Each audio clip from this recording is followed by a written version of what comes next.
إذا مشاهدينا متواصلين معاكم، أكيد الكل له دور ومجهوده واضح في هذه التغطية الإعلامية لكشك مبارك الكبير. ومعنا أيضا من إذاعة يا أغلى دار المعدة النشطة المتميزة عزيزة الأستاذ، نقول لك يعطيك العافية. أمانة دوركم واضح ومشهود له، احنا لما نركب السيارة نسمع الإذاعة وجهودكم واضحة، نبي تعطينا نبذة عن دوركم في هذه التغطيات الإعلامية. أول شيء حياكم الله ويا هلا ومرحبا في قناة الصباح.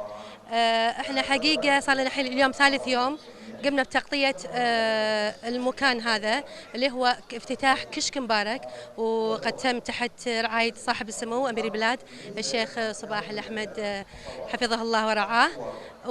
وكان أمس بعد في فعالية اللي هو الجيش الكويتي، كان في عرض هني. واليوم الثالث والأخير إن شاء الله هم قمنا بتغطية، وقاعد ناخذ آراء الجماهير والناس اللي هني من كبار السن والعموم، حتى الأجانب قاعدين ناخذهم.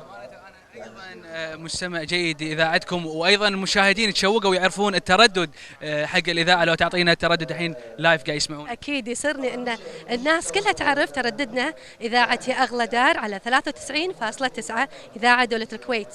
مشاهدينا الكل ان شاء الله يستمع لهذه الاذاعه، ونقول لكم تابعونا لنا لقاءات عديده في هذا الكوشك من سوق المباركيه.